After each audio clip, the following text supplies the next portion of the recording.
Maybe don't know. Maybe This time, this time, this time, this time, this time to build, this time to build, this time to build, this time, this time to build, this time to build, this time to build, this time. Power, this time to build, power, this time to build, power, this time to build, power.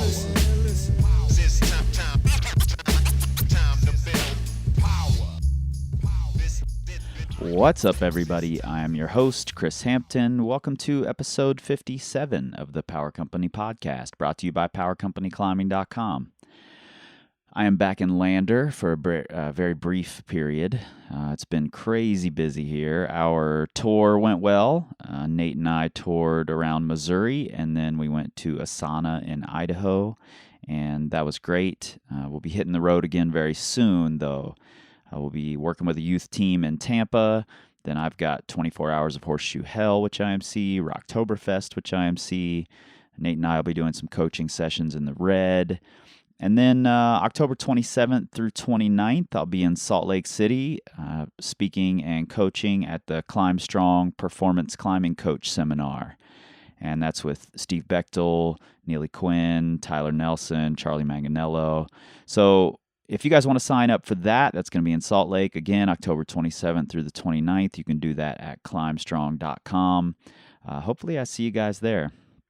And what may be our last event of the year will be in Bozeman, Montana at Spire from November 14th to 17th. And we'll be bringing a bunch of workshops through to Spire, which I'm really looking forward to. We've got a great community in Bozeman, so really excited about that.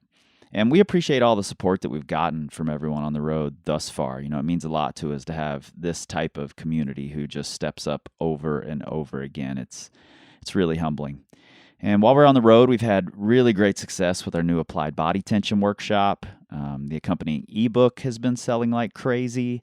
And if you don't know anything about it yet, basically we've taken body tension, which we believe one of the core components of climbing well, and broken it down into a series of progressions that can be practiced while you climb. And it can be dropped into any climbing session or training program. And body tension's way more than just front levers and planks. You know, you can have the strongest core on earth, but if you can't apply it while you climb, it just doesn't mean a damn thing. So applied body tension, PowerCompanyClimbing.com, $20. You can get the ebook now. And if we come to your town, come out and take a workshop. I think it's our best yet. And speaking of books, the response to our new process journal has been far more than we ever expected. It's been a really pleasant surprise. We sold out of our first run halfway through our second. They're being carried by a few shops and gyms around the country. And we've been adopted by several climbing teams, which we're really excited about. And I won't go into depth here what it's all about, but you can check it out in our shop at PowerCompanyClimbing.com. And you'll be hearing more about it soon on here. We're going to talk about practice and the process journal and how and why to use it in an episode soon. And actually just mailed a journal to France, headed to today's guest, Hazel Findlay. I interviewed Tommy Caldwell the day before I sat down with Hazel, but I was far, far more nervous about talking to her. For some reason, she was a little bit intimidating to me. Now, I don't get intimidated easily. But as she would say, that was just rubbish, because she's one of the sweetest, easy to talk to people that I've had the pleasure to sit down with. And we had a really great conversation. And, I'm going to stop talking now and let you guys hear the conversation. But you may want to stick around to the very end. We've got a little surprise. Just saying. Maybe don't know. Maybe You would never train your fingers and then expect your fingers to be strong for years without continuing up your fingerboarding. Equally, you can train your mind, but if you don't continue that practice, you'll get weak again. Power. This time to build. Power. This time to build. Power. This time to build. Power. Yeah, I suppose. Yeah, I think you'll love it up there. Yeah, I'm just like to be in there, like I'm not super bothered about like if we free it, awesome, but if we don't, then it's just like Yeah. whatever. Yeah. Yeah. I assume you've been warned about the mosquitoes. Yeah. I mean, that's like, I would rather like not free the route and have no mosquitoes than. Yeah. I can guarantee you won't have no mosquitoes. So. Yeah, I just like hope that, maybe they're in some sort of like altitude in the hike-in, and then when we get to the camp, it's too cold for them or something. Like that would be awesome. Maybe we'll hope for the best there. Yeah. If not, I guess it's just some sort of suffering that probably is valuable to some extent. Mm-hmm. It will be. It always is. Yeah. So what I want to talk to you about is I've read a bunch of your articles and I've followed what you've done, and I think it's great that someone of your caliber is leaning into this mental engagement sort of space. Mm-hmm. Because I think a lot of people, especially as they become better climbers, tend to forget all about it. Yeah. And I think that's one of the basic building blocks of good performance in any sport is just learning how to not necessarily control your mind better, but to use it better. Mm-hmm. And one of the first big articles you wrote on the Black Diamond site was "Let the Body Climb." That was the the basic gist of it. And I think that's a really powerful, simple message that most people can still learn from, no matter how strong they are, because our brains tend to get involved too much. Yeah. So can we talk a little bit about that? Mm-hmm. Yeah. About Let the Body Climb and how that came about? Yeah, so there's this really cool book called oh god, am I gonna forget now? Yeah, something about tennis. The Zen and Art. No, confusing two different things now. The Inner Game of Tennis. Okay. Yeah. And if you're at all interested in the psychology of sport, this is the book to read. Mm-hmm. It's awesome. And basically, it's a concept from that. I forget the terminology he uses now, but it's the same idea. It's just that, if you're a professional tennis player, kids learn so fast because they don't have that inner critic. They don't judge everything they do. Right. So, he's a tennis coach, this guy. Mm-hmm. He used to be a professional tennis player. And he would watch people play tennis, and he could see that people would go for a shot or whatever, and they would immediately criticize themselves, say they did it wrong, put their attention on the wrong things, and their attention would be all in their cognition, right? Up here in the mind, instead of feeling what the racket feels like in the hand, judging where the ball is in space, and all of that stuff's intuitive. It doesn't require your conscious mind to say, do this, do that. Right. And the same thing happens in climbing. I mean, we've all been there where you're just like, Hazel, okay, get this with your right hand. No, you've done it wrong. Just that constant kind of inner critic. Whereas really your body knows intuitively what to do. Yeah. Your body knows how to climb. But the problem is we don't let our bodies climb. Sure. We don't allow them to just do what they know how to do without judgment and without direction. So that's kind of what that article is about. Yeah, one of the first things I tell fairly new climbers to do is to stop looking for footholds and just let your body go to where you think you want a foothold to be. Yeah. And quite often there is something to use right there. Especially when you're a beginner climber. Yeah. And I think it's really important to do that. Do you think there's a time, like during practice, during trying to get better at climbing, where it is important to think a little bit about the mistakes that you're making? Mm-hmm. Because I think that's an important part of deep practice, is that feedback. Yeah. And then in turn is Let the Body Climb more of a while you're on the wall and performance thing. Yeah, so I think basically it's like when you're climbing, you should be climbing. Mm-hmm. And that's when you can intuitively let your body climb. Yeah.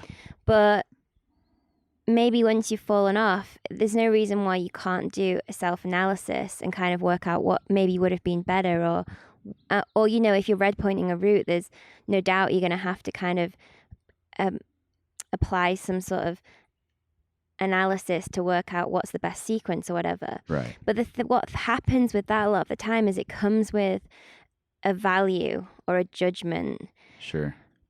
like a positive and negative painting of what's going on. Mm-hmm. So it will be like you've done it wrong, and with that, it's like a loss of energy.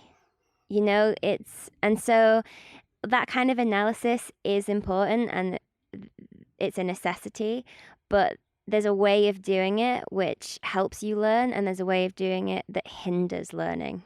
And I think a lot of athletes have a lot of these mental patterns where they actually hinder their learning versus nourish it.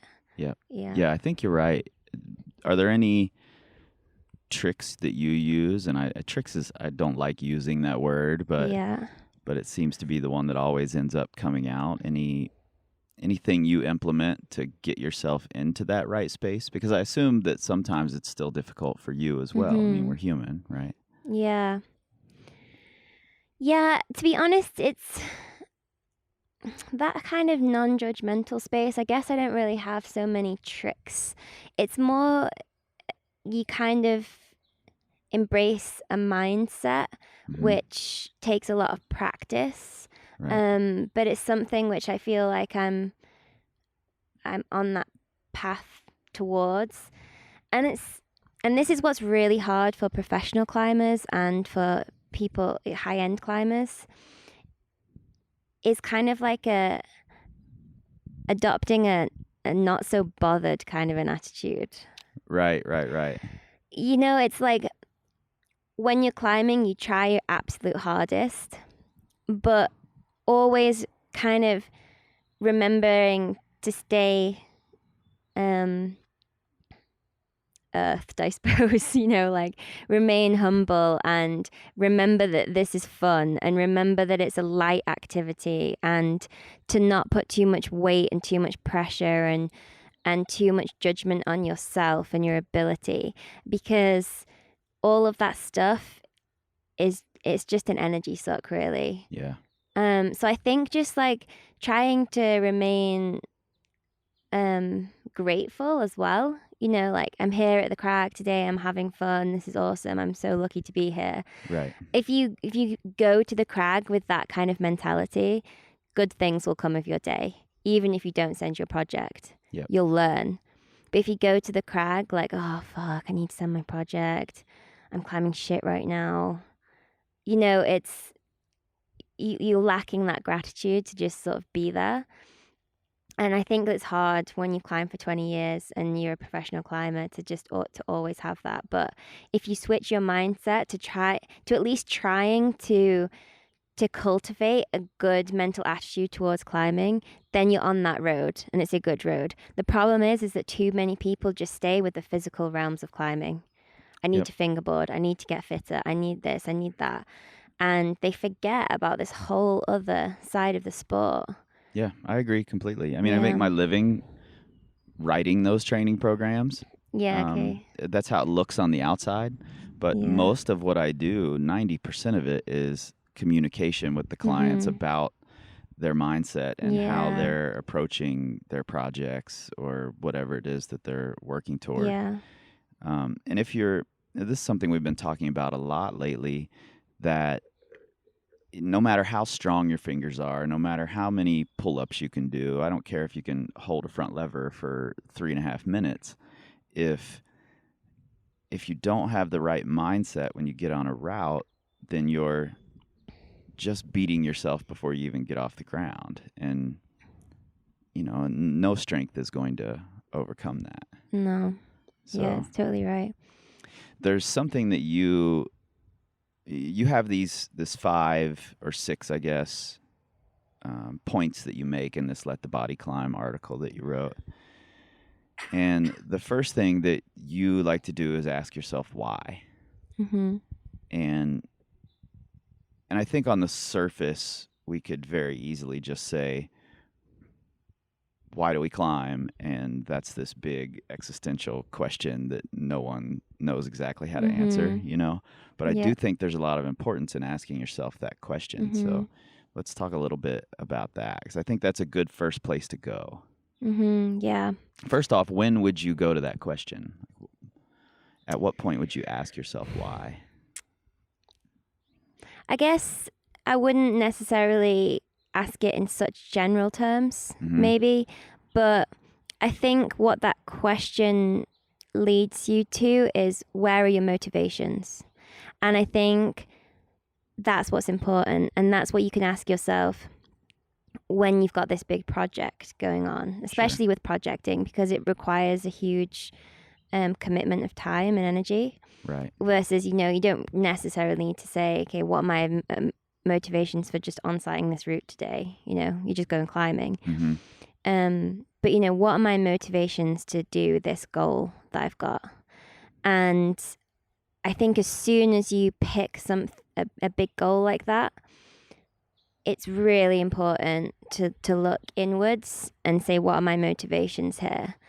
And are they sustainable? And do they match the level of commitment I'm putting in? And if your motivations are very end-based, so it's simply to achieve that thing, write it on your CV, tell your sponsors, put it on your Instagram post, tell your mates you've climbed AA, whatever it is. Right. What happens is your attention is on that result.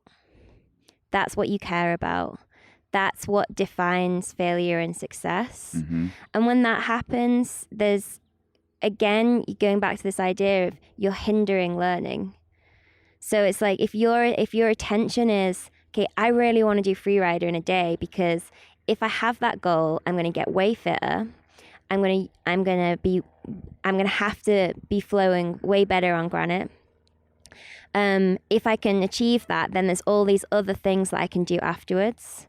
During the process of that, my technique on granite's going to get better, my head game's going to get better, and it becomes a process instead of just an end, so that even if you don't achieve your goal, there's so much value in what's been done, and you'll become a better climber. So it's basically this idea of like mastery versus achievement.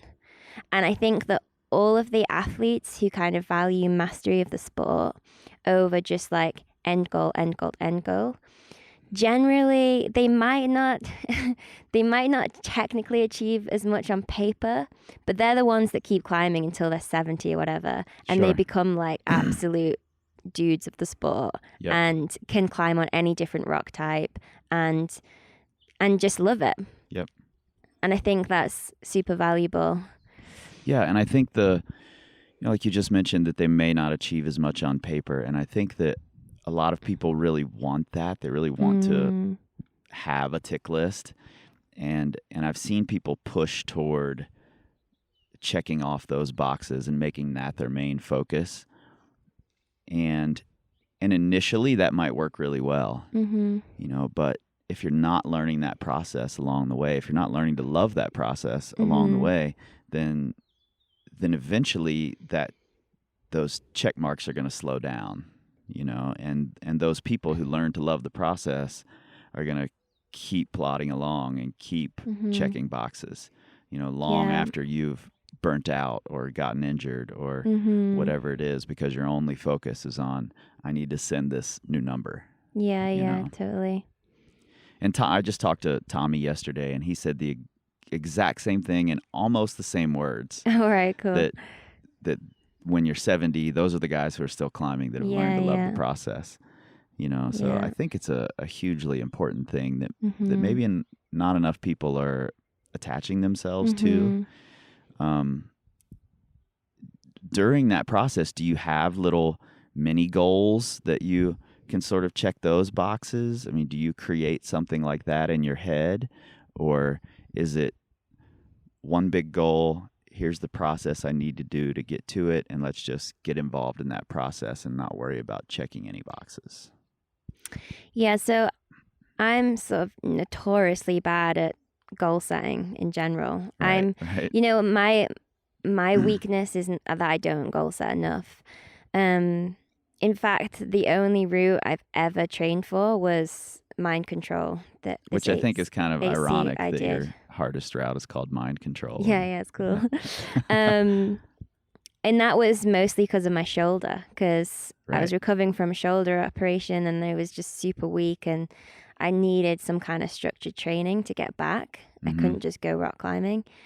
And, but that's literally the only time in my life where I've had a goal and I've worked towards it, which is pretty insane for a professional climber. I've just kind of fallen into stuff, and just gone with the flow of things. Yeah. But I am trying to be better, especially since now I'm a coach. I feel like I need to have more experience with that process of setting a goal and working towards it. Do you find that once you get involved in the process of something that becomes your goal? I mean, for instance, when you're working on Golden Gate or whatever, obviously, once you commit to getting up on the wall, you have that goal, right? I mean, that's what you want to do. So, yeah. So, I've had this abstract goal of wanting to free LCAP since I was like a kid or whatever. Right. And I suppose I knew I was going to go to the valley. I wasn't quite sure what route I was going to do, and I knew I had to get fit for it. So I guess in some sense, but it wasn't very. There was no structure. I literally just went sport climbing. Right. And it wasn't this concrete thing with checkboxes leading up to it. My aim was just to go climbing as much as I could. And for me, that's always just worked better because it's, again, going back to motivations, it's like I'm going climbing today because I want to go climbing today right now. Not I want to go climbing today because I want to do this route 3 months from now and I need to be fit for it. Right. But I think what's good for me is that now that's when my lifestyle was more back-to-back trips. Whereas now I sort of live in Chamonix for half the year. And so I have more options of what I can and can't do. I can go to the gym, I can go bouldering, I can go sport climbing, I can go alpine climbing. Right. And so it's not like I'm in Spain sport climbing. Yep. And so now I think my lifestyle fits better this slightly more goal-orientated mindset. And so... yeah, maybe I would have mini goals for sure, but it would more be like, I'm going to try this route because it's similar to the big goal I've got in a few months and it will help me get fitter. But I won't be that concerned about achieving that goal as much, Sure.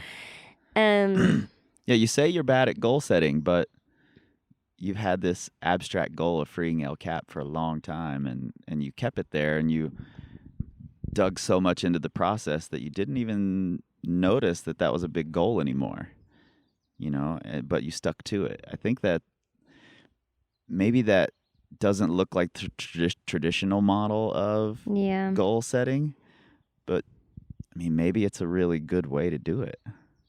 Yeah, I don't know. I mean, the thing is, I really do achieve less than sort of my peers, at the same level as me. Which, I'm kind of just okay with. But, I wouldn't go looking to copy what I do if you're someone who wants to achieve stuff.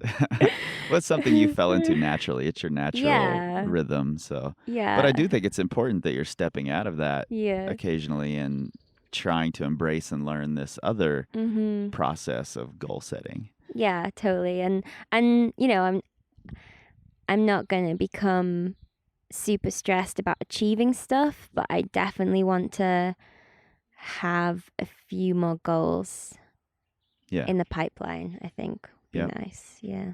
Cool. Can we talk briefly? I don't know how much time you have. What time do you have to be out of here?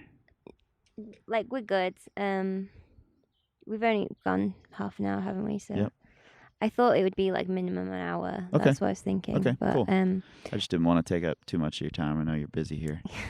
Gotta go climbing. Yeah, exactly.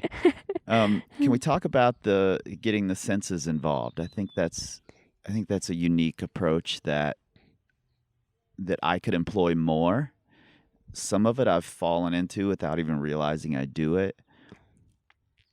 other parts I would like to try and implement. And I think it's a really easy way to ground yourself in that moment. And you put it really simply. So if we could, let's go through that. You talk about breath first. Yeah. Give me a little of that. Yeah, so I don't know, maybe I'll just explain generally kind of the concept of connecting to the senses. Do it. So the idea is basically that a lot of what distracts us in climbing is our brains wandering to some kind of like future state. Right. And usually there's kind of worry attached to that. So it might be, oh God, I'm going to fall. Or it might be, oh shit, I'm going to fail on this project again. And I've been up We here create 100 all times. this anxiety. Yeah, anxiety. And it's usually always about you're thinking about something that's not right now. Yep. And if you kind of connect to your senses and fire them, then your consciousness automatically comes back to the present moment, which is where it needs to be for climbing. Yeah. It's not like weird, hippy-dippy, random stuff. Totally. It just makes sense. It's like if you want to do a task, where is your focus supposed to be? Is it with some worrying about some future state, or is it right here with what this hold looks like? How does it feel in your hand? How is your shoes how your toes in your shoes? How big is that foothold? What's your body position? What's your balance? What's your breath? If you connect to all that, that's the feedback you need to climb well. So it just kind of makes sense. And there's kind of tricks that you can use to bring your consciousness back to that. So a lot of people will use breath, even if they don't know it or not. Right. They might just take a kind of pronounced outward breath before they commit to moving. And that kind of cleans the slate of those negative thoughts. And if you find that if you really focus on something properly, like your breath or how the hand feels on the hold, really that's enough to fill your consciousness. And so it wipes everything else away. Right. So that's kind of like the general idea behind it. But yeah, more specifically, breath is a good one as well, because they've kind of shown that if you control your breath, it fires the parasympathetic nervous system, which helps you relax as well. Right. It's also, the breath's interesting because it's something we can do automatically, and it's also something we can control. So making alterations in that is kind of like a powerful way of connecting to your senses. Yeah. Is there something that you feel when you think that you're breathing right and getting yourself into that space? Is there something that you look for or notice? I think just being aware of your breathing is hugely powerful, and it's really good for hard climbing as well, because some movements you have to hold your breath, you can't really breathe through it. Sure. So getting the timing right for that can be crucial, especially for something like bouldering. So just being more aware of what's going on with your breath, and kind of just using it to get into the flow of climbing, but mostly just to kind of switch on the senses and switch off the excess thought that's not necessary. Yep. Yeah, and I think all these things are really important because, like you said, it's not this hippy dippy thing. It's, our bodies are completely 100% interconnected. Whatever senses, when we use our senses, it affects our bodies. We've seen it happen all the time. If we get scared, we tighten up. And that's taking in something through your senses, whether it's something you hear or something you see. And our breathing changes immediately when we're scared of something or when we're relaxed. So learning to control all these things, I think, is really important. You also mentioned sight, and this was the one that surprised me, that I remember a very specific moment when I did my first 13A. It wasn't my first, it was my second 13A, and at a rest, I remember hanging out at the rest and noticing a little off to the right, there was this little tiny pocket that would be a perfect mono if I liked pinky monos. It was absolutely perfect for my pinky, and I would chalk up and put my pinky in it. And, I started noticing every little thing about this pocket. And I had actually forgotten about that pocket until just last season. I went back up it just for the fun of it. And when I got to that rest, I saw that pocket again. And then I remembered how much time I spent fiddling with this little pocket while I hung out at the rest. And you talk about, when you mention sight, one of the techniques you can use is to zero in on something and notice all the little details of it, right in front of you. And I had totally forgotten that happened until I read that. That's cool. Yeah. Maybe it's a kind of intuitive thing. Yeah, I like it. It's just a focusing technique. Like, there's so many things going on that are distracting for us. Yeah. And our eyes, when we're distracted, our eyes tend to dart around all over the place. And that's kind of a manifestation of a wandering mind as well. You just and a stressed mind as well. People who are stressed, their eyes kind of dart all over the place. Right. But also, what are the things we need to be able to climb well? The two kind of senses that are really important are sensation. So just, a sensation of balance or sensation of how a hold feels in your hands or whatever, but also sight. So if we can kind of channel that sense a little bit and focus it down, sharpen it before we set off into climbing, then our minds are just that much bit sharper for what we're about to do. It's kind of like, when tennis players really watch, bounce the ball before they do the serve. Right. It's the exact same thing. It's a focusing technique. Yeah. It's not some show-off thing they do on TV because it looks cool, right? They're really feeling the ball in their hand. They're watching how it bounces. They're zeroing in on the little green hairs on the ball. Right. And that's channeling their senses because they need to be the sharpest they can be for when that ball comes back in their face. Right. Yeah, that's really important. I'd never thought about that, but you do see every tennis player bounce the ball before they serve. Yeah. So, really cool. Do you think there's validity in taking in the bigger picture as far as sight goes, like looking around at where you're at? Is that a way to focus, or does it have to be on a small little space? Yeah, I don't know. I think a lot of this stuff is personal. Sometimes when I'm at a rest, one thing I really like to do is look out at the view behind me, and take it all in. But I feel like that is more of an appreciation thing. It's why does it even matter if I get up this route? Because look where I am. I'm in this amazing place. I'm so lucky to be here. You feel smaller. Right. It's when we're climbing, it's just getting to the top becomes this massive big picture, and that seems to be all that matters. And then if you actually look behind you and take in the view, you're just I'm this tiny human on this piece of rock, and I really am so insignificant.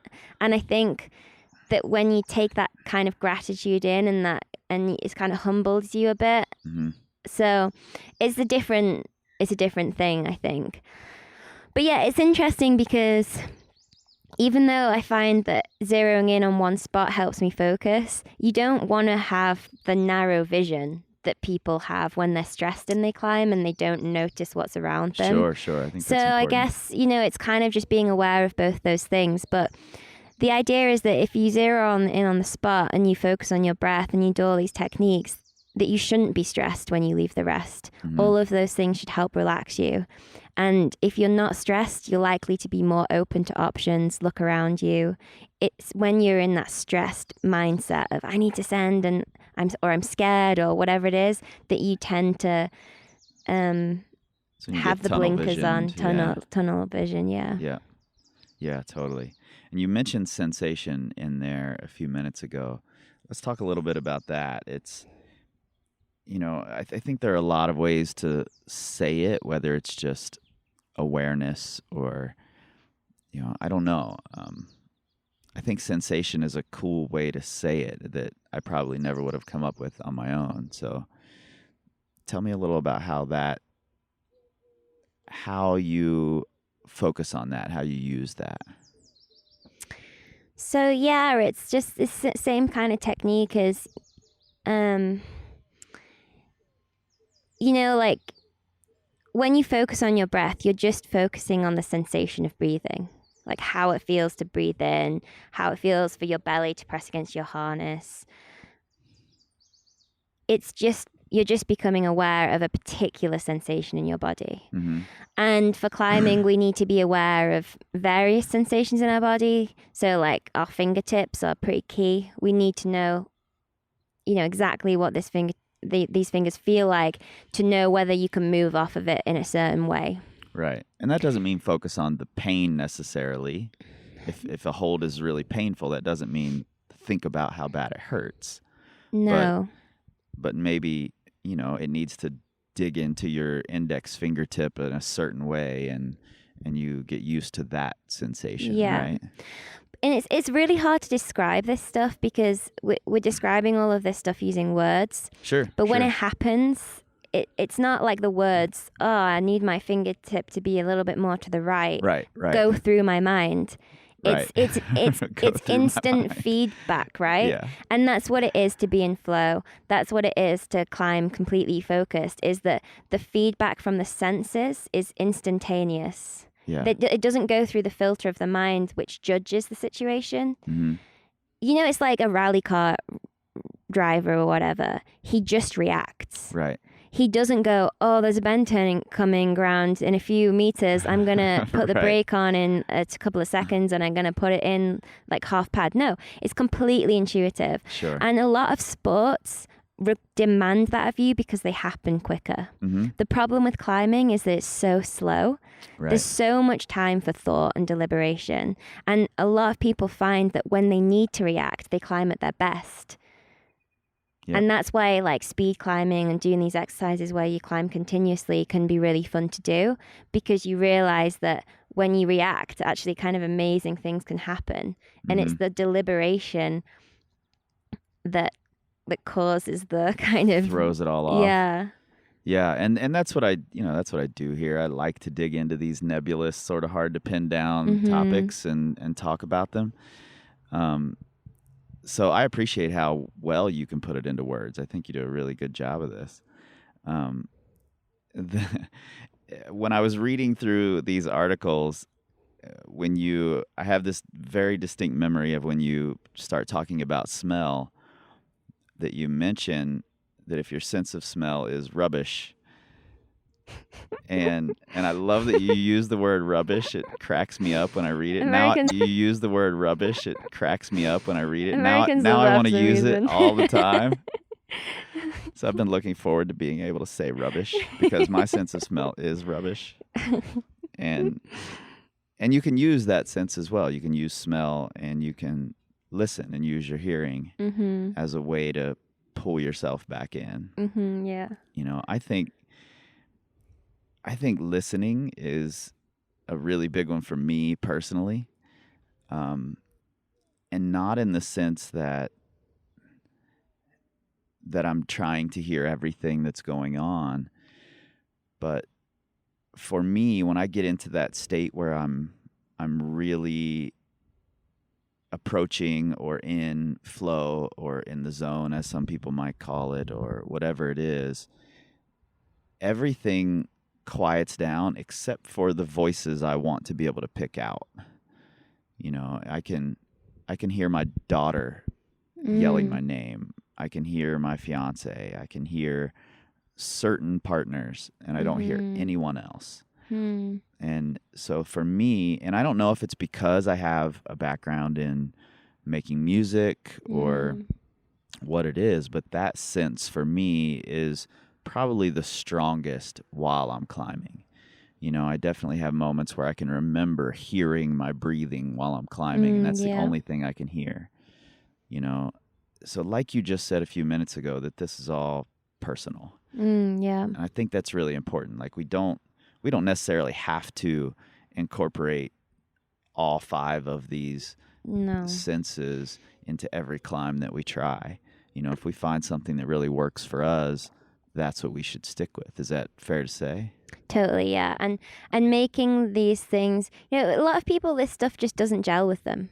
Sure. It just, and they maybe have climbed a long time and they've got their methods that are either conscious or subconscious or whatever it is. And all this stuff, they're just like, what a load of shit. And it just doesn't gel with them. Yep.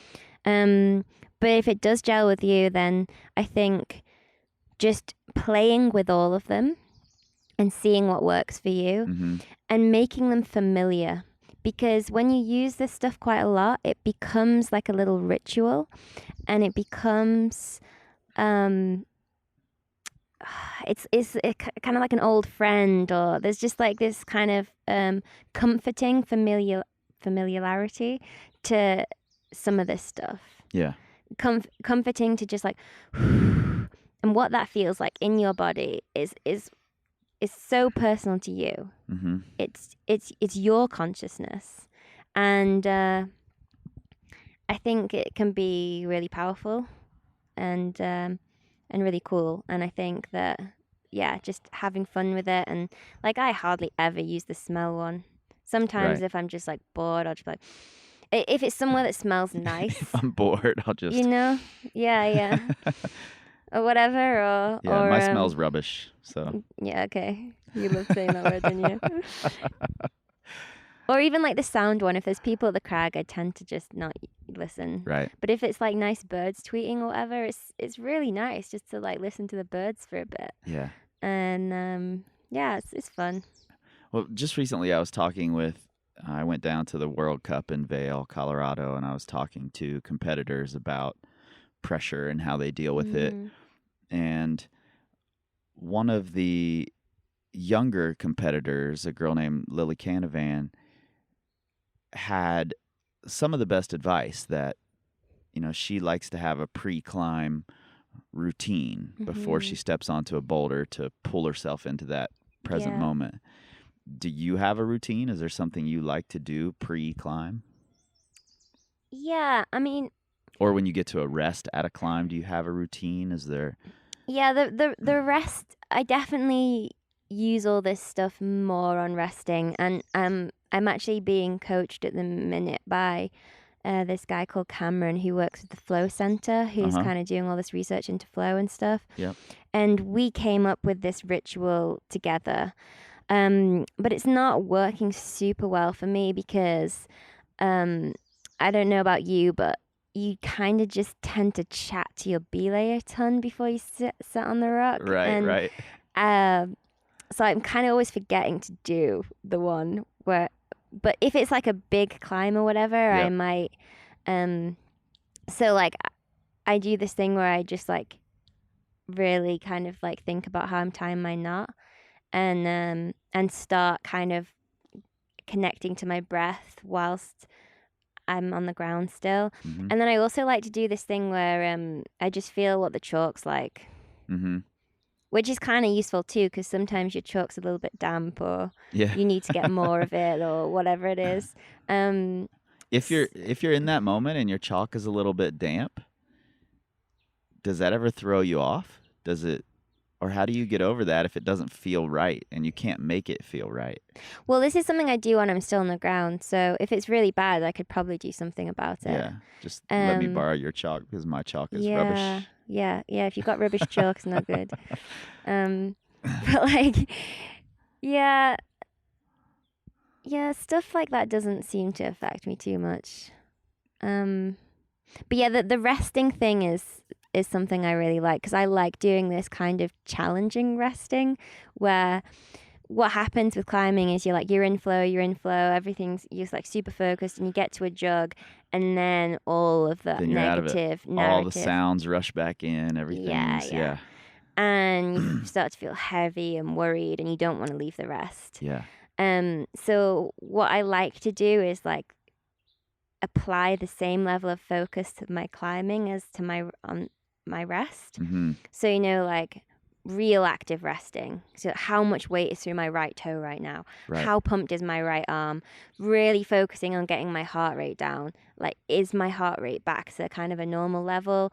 Just applying that same level of focus. And then before I climb, I'll employ some of those techniques. So looking at that first hold, really seeing what it looks like, connecting to my breath, feeling what the chalk feels like in the chalk bag, that kind of thing, and then click back on. It's like switching back into a high level of focus. Right. And that seems to work pretty well. Yeah. And then once you leave that rest, you let the body climb again. Yeah, exactly. Yeah. Yeah. I have a pre-climb ritual that I never really thought of as a pre-climb ritual until just recently, since I've really been digging into this.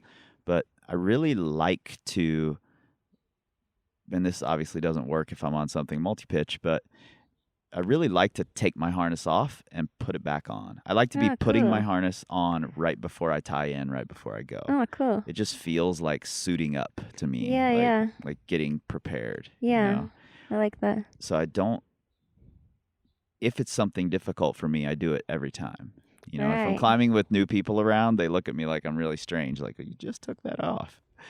Do you leave a gap in between? Do you take it off and sort of I don't have do to. a little weird stretches or something? No, I don't have to. I can just take it off, step out of it, and then I can step right back in it and go into that mode. I don't know if that was always the case. Maybe there was a time when there had to be a gap, or there just was a gap that was there. I don't know. But now, just the act of pulling the harness on and buckling up and tying in, that whole act gets me into the right mindset. I haven't found my routine for boulders yet. Boulders are a little harder to me. Maybe take your trousers off and put them back on.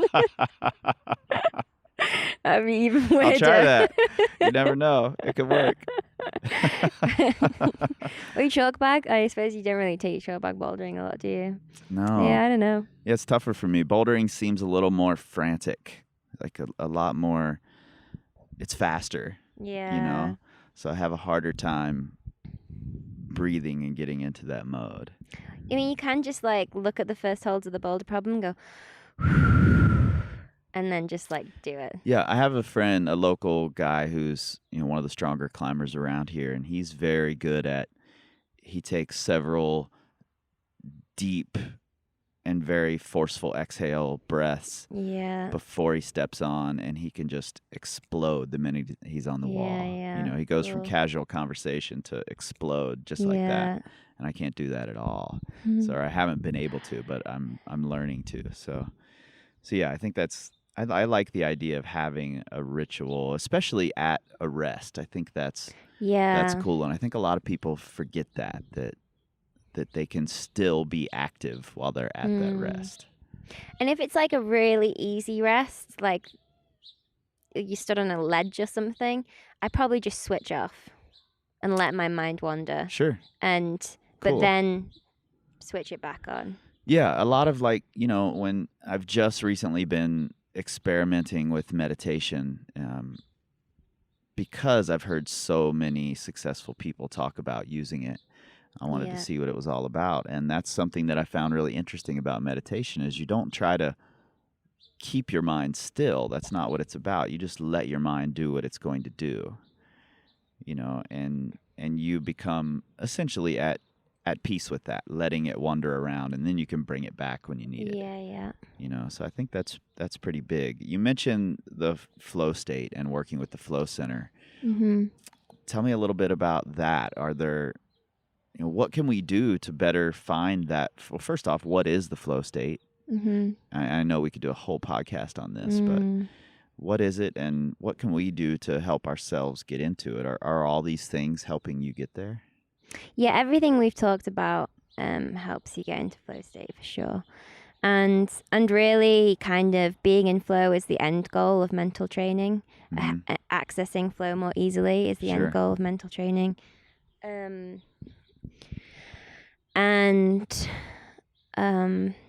Well, do you want me to just talk about what I think tell me flow what is? It is. Yeah, so I mean, I think most athletes or kind of performers or musicians will know what flow state feels like, and at least know what it's like to not be in flow as well. And I think there's degrees of flow, but some people might say in the zone as well, if like you mentioned before, and it's just kind of where everything's happening automatic and kind of you're just moving and there's nothing else going on in your consciousness. So you're not thinking about your performance. Right. You're not thinking about failure or success. And usually one of the defining features of flow state is when you come out of it, you have this sense of elation, which is what brings people back to things like climbing or racing or music or whatever it is. Totally. And this sense of real escapism from our own minds that, if you were like some sort of Zen meditation master, you can probably do just that. But for us normal folk, it's nice to have something that gives us that. Right. Because the only other thing is sleep, essentially. Right. Which doesn't work well if you're climbing. So there's tons of science now behind flow state. It used to be kind of this elusive concept and people couldn't really put their finger on it, but everyone kind of agreed about it. And Sigmund Csikszentmihalyi, no one can say his name. I'm pretty sure I got it wrong. When I read it, I can't even begin to say it. So I know exactly who you're talking about. Someone told me that a good way of remembering it is "chicks get me high" or something. Chicks me high, something like that. He actually did like his own kind of study, but you wouldn't call it a scientific study. He just went and interviewed tons of people around the world. Yeah. And found that the thing that made people happy in whatever they did was kind of whether they were able to access this flow state or not. Mm-hmm. I think it's really. You mentioned that you find this state of elation afterward, and I had never thought about that. But this past season, we spent in the Red River Gorge last fall, and my fiance had never reached that flow state. She didn't know what it was like, and she had a lot of anxiety when she was climbing, and we spent a lot of time working through that. And I've had Arno on the podcast, and Arno's talked with her, and we've worked through it and are still working through it. But there was one moment on a 12A that she did where she clicked into it, and then afterward she was so excited, like, I don't know what happened up there. I don't remember doing it. I don't remember getting through it. It just all happened. I was climbing so well. She was so excited about it.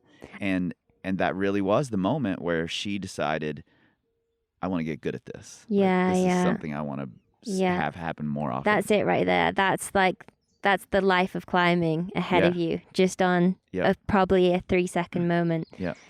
But and it's awesome because whether she did that climb or not, she would have felt the same. Right. Totally. Yeah. So if she'd fallen off right after that, she would have been like, whatever, because it would have been this awesome moment. So that's the cool thing about it. But there's tons of science now. And actually loads of the science is coming out of the US military. Because a lot of science ends up coming out of there, Apparently we put a lot of money into that. Yeah. So. But it's awesome. I love this kind of like, the shift of Eastern concepts to West. Sure. To the West. Yep. And utter surprise when we like, oh shit, maybe there's something in this meditation stuff.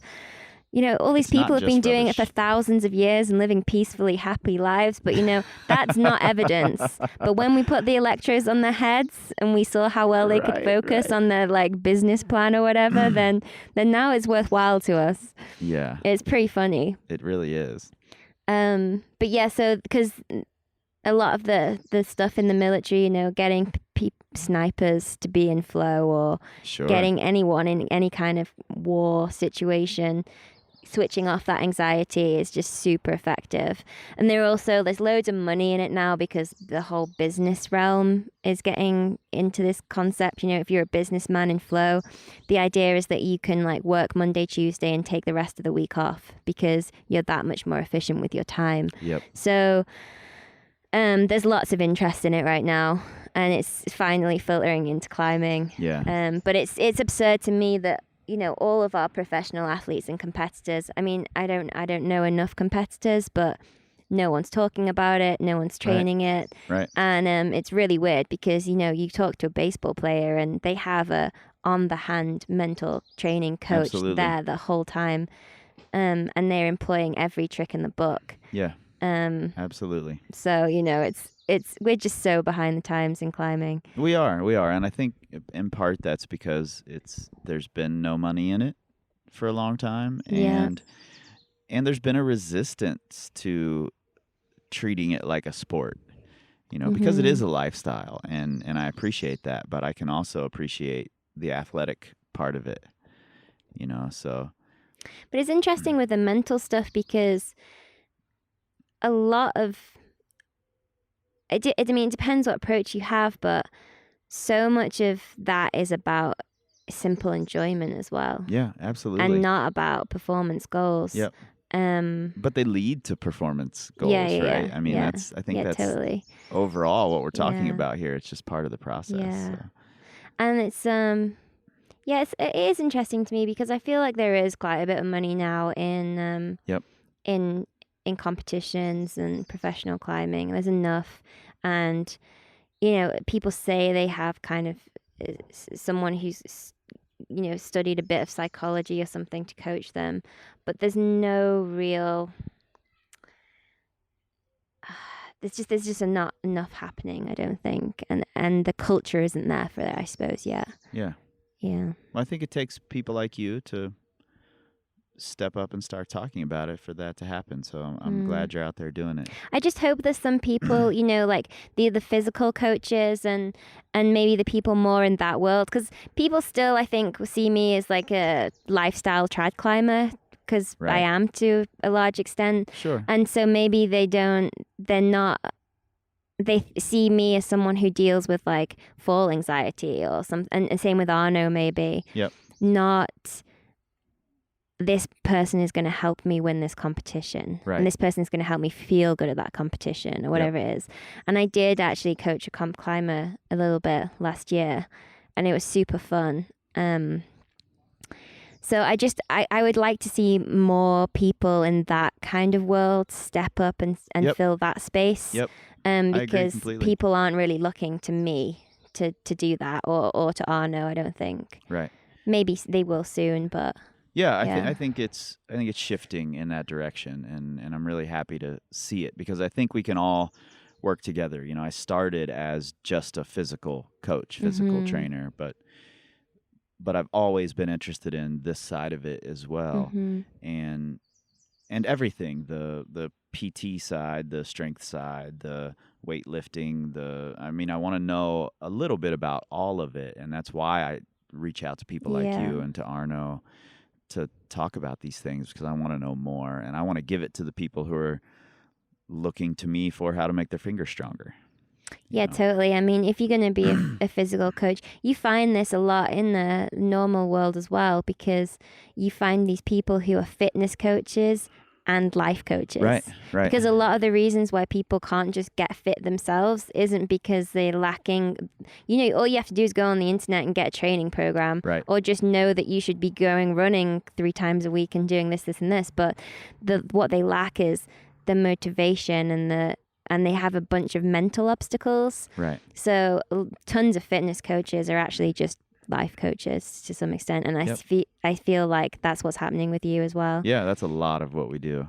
We joke about it all the time, but frankly, it's a lot of what we do, and I enjoy doing it. You know, I think it's hugely important. You said a couple of things while we were talking that I really just want to highlight before we wrap this up. Yeah. You know, one, you've mentioned the word practice a couple of times, that these are all things that you practice. You know, and I assume to some degree you came about this because you were fairly good at it naturally. That this is something you sort of fell into, and I think that can be misinterpreted, that Hazel's just good at getting into the right mindset. But I Yeah. think if you look back at it, if you take a look like Malcolm Gladwell would, or any of these people would, you can see that you've spent a lot of time actually practicing it. Even if you didn't know that's what you were doing at the time, and you are so good at it now because you've spent all this time practicing it. And I think that's super important to highlight, that you can practice these things and that they're not going to happen overnight. You're not going to listen to this podcast, get on your project, and be perfect at it. Yeah, totally. Yeah, I'm really glad you've said that, because there's a few things going on there, and I was chatting to my friend Jen about this yesterday as well, is that it's difficult coaching people sometimes because people tend to think in black and white, and they tend to have a fixed mindset. Yeah. So they'll say that I'm a scared climber, or I'm not good at the mental side of climbing. Right. They'll label themselves as such and then focus on what they're good at. Right. And this is super fixed, and it's the most limiting thing you can ever do when you're climbing. And I've seen myself do it a little bit. I'm not so good at bouldering. Right. But the thing is, I still go bouldering to get better at it. But and they go, Hazel's good at that. Right. And like you're saying, it's like, no, actually, I think I'm kind of a normal person. Mm-hmm. I certainly have very normal like fear threshold. But I spent a lot of time in my youth putting myself in those situations and practicing being there. Right. And I didn't necessarily have these techniques or these skills, but I still practiced it.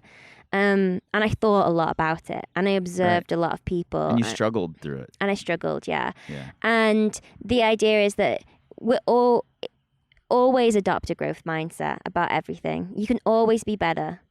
Yeah. You can always put energy into practice. And you just trust in that practice, and one day you'll reap the rewards. But the rewards are secondary. Yep. It's the practice that brings all of the joy and the growth and the learning. Yep. But as soon as you have a fixed mindset, you may as well just not step off the ground. It's just kind of a lost cause, basically. Like, you'll never get braver at climbing if you label yourself as a scaredy cat and do nothing about it. Yeah. Yeah, I totally 100% agree. And you said earlier that you're still on the path. You're still on the journey. Yeah. And I think that's important for people to realize that this thing is a long-term journey. It's not a quick fix. This is a one of the basic building blocks of becoming a better climber, and also enjoying climbing more and having more fun, and you're still on that path. Even though you're coaching people, even though I'm coaching people, we both are very aware that we're still on the path. Yeah, And I totally. think that's an important thing to highlight, that you're always going to be there. The masters are it still never on ends. the path. All this learning never ends. Right. But there's like, that's amazing, because you'll never be bored climbing. Right. Even when your fingers aren't getting stronger anymore, they're just getting weaker. Mm-hmm. You can still learn in climbing, and you can still get better at some things. And that should be a hugely motivating and inspiring thing for anyone in the sport. And the path goes up and down as well. You're definitely just not getting better. Like, if I'm not doing any bold climbing and I'm sport climbing a bunch, I become a complete scaredy cat when I go back to trad. Sure. So it's I'm not glad a you said linear that. thing either. And I'm glad you said that. I've been struggling with that exact thing myself a little bit, in that I used to trad climb a lot more than I sport climbed or bouldered, and then everything shifted over to sport climbing and bouldering.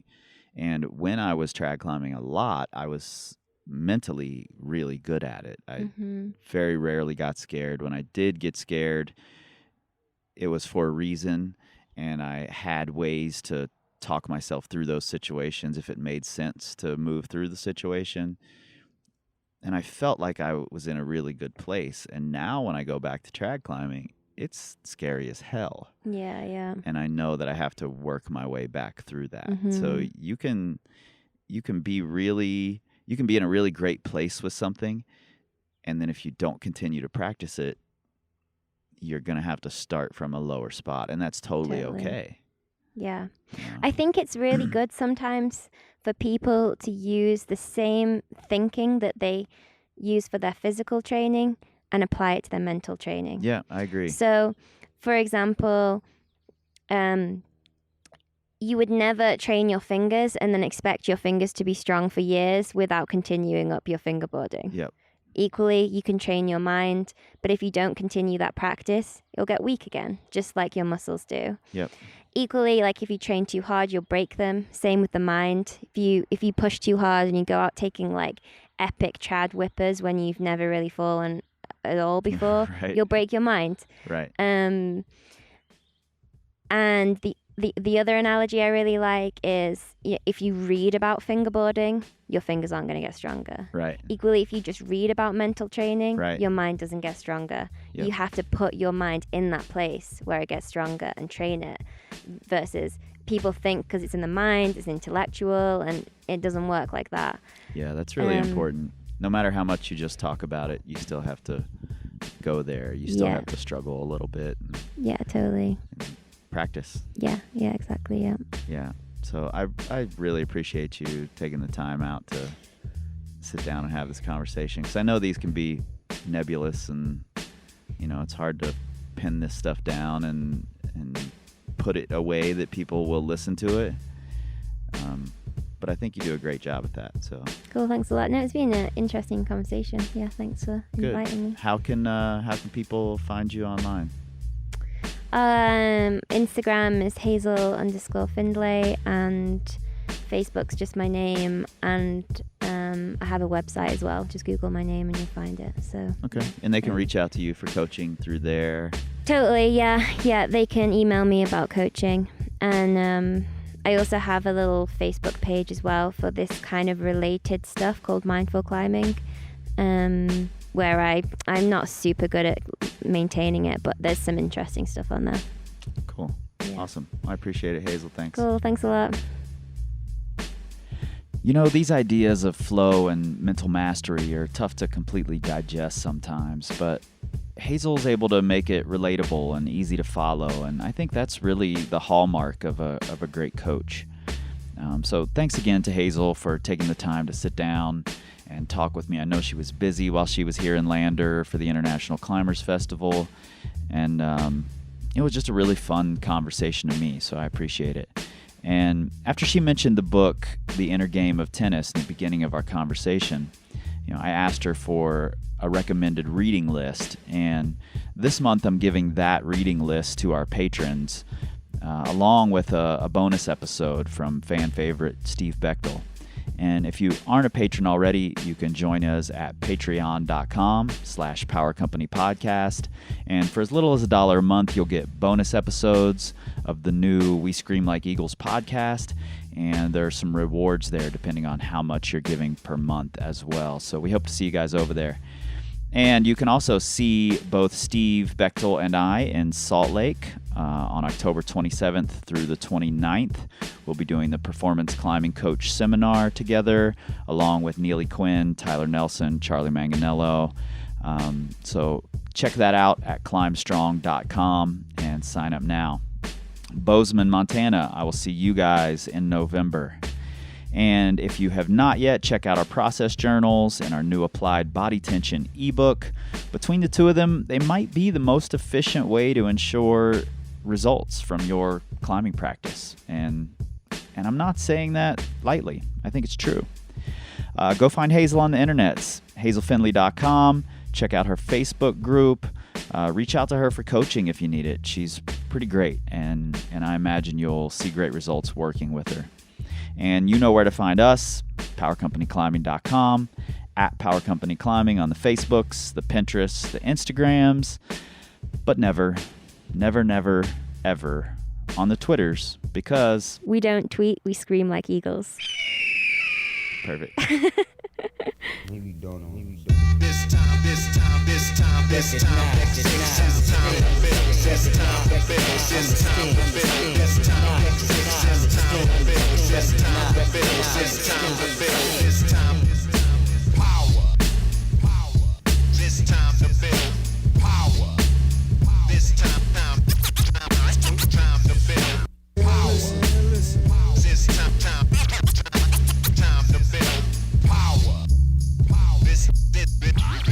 This time to feel power. This time to feel power. This time to feel power. This time to feel power. This time to feel. This time to feel.